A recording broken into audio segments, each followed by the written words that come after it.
बड़ा सवाल है जिसका नाम है उस्मान तारिक। तारिक। मतलब गेंद कैसी आती है वो तो बाद की बात है, बट उसका एक्शन देख के आदमी विचलित हो जाता था। उनके एक्शन का बड़ा साइंटिफिक तरीके से जांच की गई कि उनका कंधा कैसे मुड़ता है और कोहनी कैसे मुड़ती है। और बहुत सारे पाकिस्तान में लंबा इतिहास रहा है। अब्दुल कादिर का एक्शन बहुत अलग तरह का था, वो पिछली पीढ़ी के क्रिकेटर थे। सूर्य कुमार पाकिस्तानियों को बहुत मजा भी आया इसमें। सर इसको अपन पॉजिटिव समझे कि नेगेटिव समझे?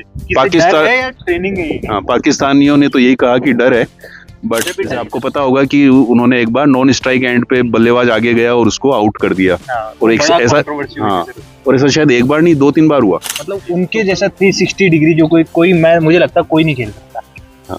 उनका वो 360 डिग्री थे और अब सूर्य कुमार 360 डिग्री है कहा जाता है। आईपीएल में तो मतलब लोग उनके लिए जब मैच देखते हैं, जब वो चल जाते थे लोग उन्हीं के लिए देखते थे कि भाई ये टिक गया तो मतलब मैच खींच के ले जाएगा।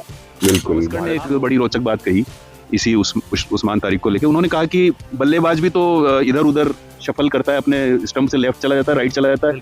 तो बॉलर ने पहली बार एक्सपेरिमेंट किया तो आप करो, उसको सामना करो। क्योंकि अगर अपन T20 हटाते हैं तो T20 के हटाने के बाद आप 2023 के वर्ल्ड कप के बाद देखिए तो इंडिया का परफॉर्मेंस उतना अच्छा रहा ही नहीं है। अनफॉर्चुनेटली कुछ बीमार हो गए। Justice gang. तो रजत, तुमने किसी में पैसा लगाया? आज तक सर मेरे कैमरा में मतलब मेरे फोन में कभी भी डाउनलोड ही नहीं हुई ये सब चीजें। हाँ वो बात अलग है सर, यूट्यूब पर कई बार एडवर्टीजमेंट जरूर किया मैंने इस चीज का। तुम्हारे चैनल पे बिल्कुल करीब 3 करोड़ रुपए एक साल में रील बनाने के लिए क्रिएटर्स को दिए। तो तुम्हें कितने दिए मोदी जी ने? मुझे ऐसा लगता है सर शायद ये उन्हीं क्रिएटर्स को मिल रहे हैं जो कंट्रोवर्सी क्रिएट कर सकते हैं शायद। हेलो दोस्तों, मैं हूं रजत। बहुत बहुत स्वागत है आप सभी का इस न्यू वीडियो में। तो आज चल क्या रहा है हम वापस लेकर आ गए आपके लिए। सर ट्रेंडिंग टॉपिक पर बात होगी, लेकिन आज हमारे साथ एक न्यू फेस और है, नैतिक। तो नैतिक बहुत बहुत स्वागत है आपका। हाय रजत एंड टीम। तो सर क्या चल रहा है आज हमारे टेंट पर? आज क्रिकेट चल रहा है, वर्ल्ड कप बिल्कुल सर की बातें हो रही है और वर्ल्ड कप के मैचेस में बड़ा रोमांच है। जिन टीमों को हल्का आंका जा रहा था वो चैलेंज कर रही है सबको। बिल्कुल। और भारत पाकिस्तान के मैच के दौरान एक बड़ा सवाल है जिसका नाम है उस्मान तारिक। बिल्कुल सर, ये अभी सोशल मीडिया पर बड़ा ट्रेंड कर रहा है सर, आपने देखा? हाँ काफी, उसके ऊपर सभी बातें कर रहे हैं।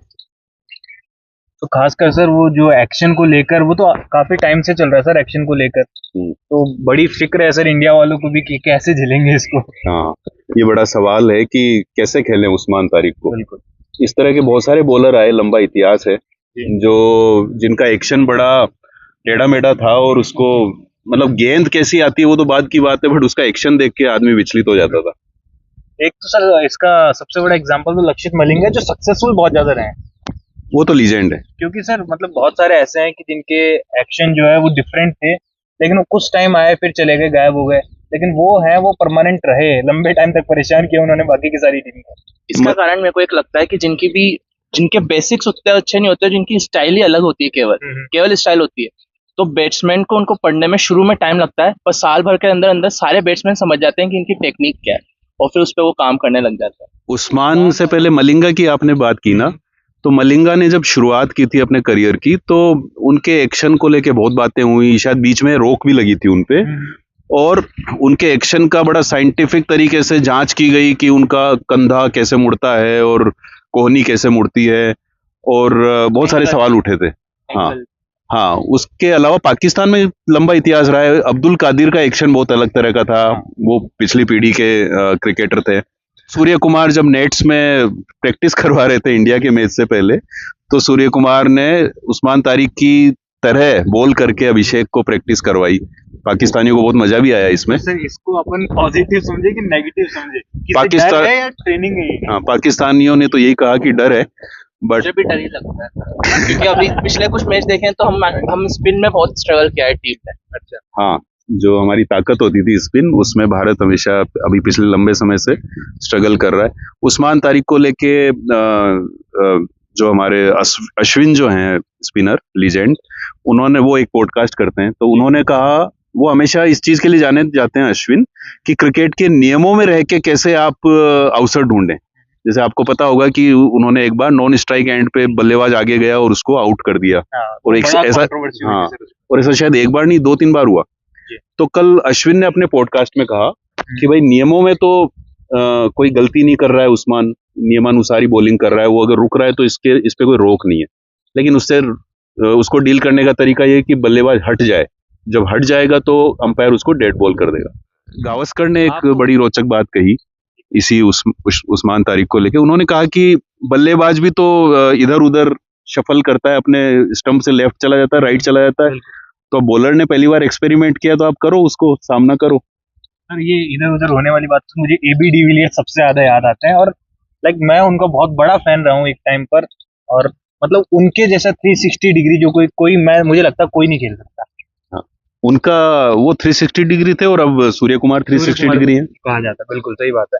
लेकिन सर कहीं ना कहीं इस मामले में मैं थोड़ा सा एबी डिविलियर्स वाली टीम में जाता हूँ। मुझे लगता है वो एकदम रियल था सर। स्टार्ट उन्होंने किया, एंड आईपीएल में तो मतलब लोग उनके लिए जब मैच देखते, जब वो चल जाते थे, लोग उन्हीं के लिए देखते थे कि भाई ये टिक गया तो मतलब मैच खींच के ले जाएगा। बिल्कुल, भारत में उनके बहुत प्रशंसक हैं। बिल्कुल।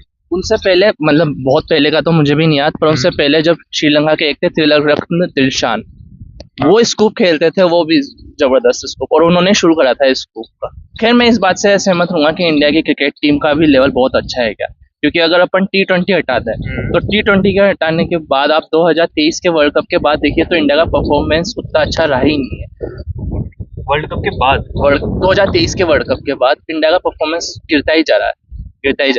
T20 में एक अलग बात है। T20 में अब आप देखिए नेपाल जैसी टीम इंग्लैंड को 6 रन से केवल जीत और एकदम टक्कर दी, और अब फिर अगले 2 मैचों में वो कितनी बुरी तरह से हार रहे हैं। T20 में गेम कुछ अलग तरह का हो जाता है, उसमें जो अनप्रिडिक्टेबिलिटी है वो बढ़ जाती है। छोटी छोटी टीम बड़ी बड़ी टीमों को हराने का मादा रखती है T20 में। तो बहुत सारे प्लेयर ऐसे भी हैं जिनको मतलब पहले रखा नहीं गया था टीम में, अनफॉर्चुनेटली कुछ बीमार हो गए। जस्टिस गैंग ऐसे कौन से प्लेयर हैं? सर जसप्रीत बुमराह जो है वो बीमार हो गए थे, तो उनके कारण मौका मिला था ताहिर को। तो ऐसे सिराज को सॉरी माफ कीजिएगा, सिराज को मौका मिला और फिर उन्होंने 3 विकेट निकाल दिए। तो आपको क्या लगता है सर, मतलब परफेक्ट हमारी टीम 11 कौन सी है फिलहाल, और किसको रखना चाहिए किसको नहीं रखना चाहिए? अब देखो, वो वर्कलोड इतना ज्यादा है ना खिलाड़ियों पे, तो वो घायल होना, बीमार होना, ये तो ऐसा नहीं है कि ये कोई छुपी हुई चीज है, ये होता ही है। अब हाँ, और परफेक्ट 11 का इंडिया में तो एटलीस्ट ऐसे है कि जैसे तुमने भी पिछली बार कहा था कि भारत की 3 टीमें बना दो, इतने सारे बेंच स्ट्रेंथ इस तरह की है हिंदुस्तान की। अब टॉप 11 की बात करने का कोई मतलब नहीं है, क्योंकि अब आप खेल रहे हो ऑलरेडी, और आप अपने 11 चुन चुके, और वो वर्ल्ड कप में अपनी प्रतिद्वंदिता दिखाई रहे हैं सारी टीमों के सामने।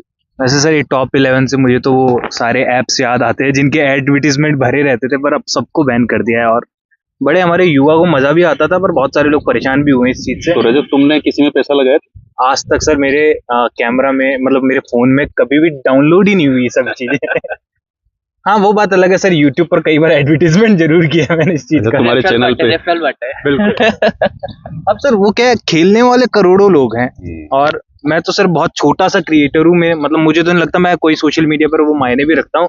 जब बड़े बड़े सेलिब्रिटीज प्रमोट कर रहे हैं तो सर अपन कैसे पीछे रह सकते हैं अगर मौका मिल रहा है तो। क्या रजत, तुम कह रहे हो कि तुम छोटे से कंटेंट क्रिएटर हो, बट मैंने आज एक खबर पढ़ी, किसी ने आरटीआई से एक सूचना निकाली कि मोदी सरकार ने करीब 3 करोड़ रुपए एक साल में रील बनाने के लिए क्रिएटर्स को दिए। तो तुम्हें कितने दिए मोदी जी ने? पता नहीं सर, मेरे पास तो ऐसा कुछ भी नहीं आया फिलहाल, और मुझे ऐसा लगता है सर शायद ये उन्हीं क्रिएटर्स को मिल रहे हैं जो कंट्रोवर्सी क्रिएट कर सकते हैं शायद। और मैं तो सर एंटरटेनमेंट वाला इंसान हूँ, मैं तो टीवी सीरियल की न्यूज देखकर खुश हूँ फिलहाल। तो मुझे लगता है कि मुझे उस लेवल तक पहुंचने के लिए वाले में वो किचन की कंट्रोवर्सी चलती है, पॉलिटिकल कंट्रोवर्सीज नहीं चलती। नहीं सर, एक्चुअल ऑडियंस है ना सर हमारे पास लड़ने वाली ऑडियंस नहीं चाहिए, और शायद इस एडवर्टीजमेंट के लिए जो बांटे जा रहे हैं उसके लिए लड़ने वाली ऑडियंस चाहिए।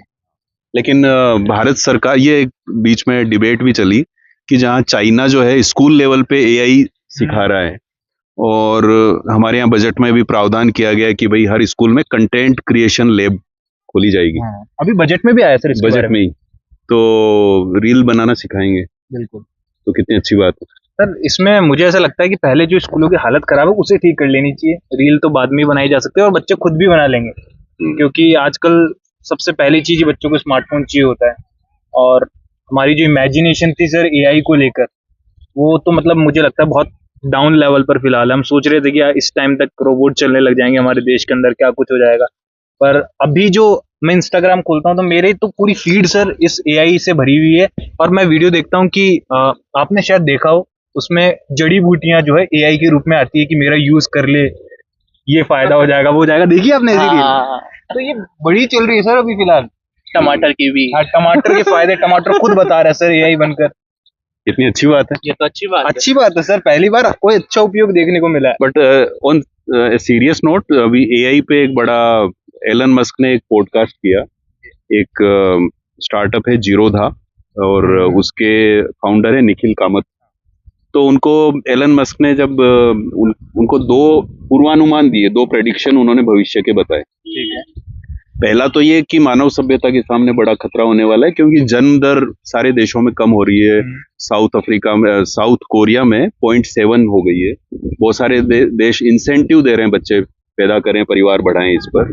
तो एक तो ये कि आने वाले समय में ये बड़ी दिक्कत हो जाएगी सभ्यता के सामने। दूसरा, महिला और पुरुष का जो शरीर है वो भी धीरे धीरे एक साइकिल होता है, उस हिसाब से वो ऐसी स्थिति आ रही कि इनफर्टिलिटी और ये दूसरे इशू भी बहुत ज्यादा होंगे। तो सभ्यता के सामने एक खतरा ये। दूसरा, एलन मस्क ने जो प्रेडिक्शन दिया वो ये कि अगले 10 साल में नौकरी करना ऐच्छिक हो जाएगा। कल नैतिक भी वो देख रहे थे शायद। मतलब नौकरी, मतलब ये इसका मतलब किस बेस पे बोला सर उन्होंने, आप बताओ। नौकरी उन्होंने यही कहा कि जैसे अगर जो इसके 3 पहलू हैं। नंबर 1 पहलू है कि कुछ जॉब्स ऐसी होंगी जो एब्सोलेट हो जाएंगी, और ठीक है। कुछ जॉब्स होंगी जो इवॉल्व होंगी, और तीसरे नंबर पे जो कुछ होंगी जॉब्स जो क्रिएट होंगी। पर जो जॉब्स एब्सोल्यूट होंगी और जो जॉब्स क्रिएट होंगी उनका रेशो बहुत ज्यादा होगा। अगर 1000 जॉब्स जाएंगी तो उसके अंदर में एक ही जॉब क्रिएट होगी। सोचो कितनी ज्यादा अनएम्प्लॉयमेंट बढ़ने वाला है। और कहीं जो अच्छे ऑथर्स हैं, इन सब के बारे में नॉलेज रखते हैं, वो तो कहते हैं कि अभी हम बात करते हैं कि भाई 10% अनएम्प्लॉयमेंट रेट है, 15% है, कई देशों में 20% है। वो तो बात करते हैं कि 99% अनएम्प्लॉयमेंट हो जाएगा इस चीज को।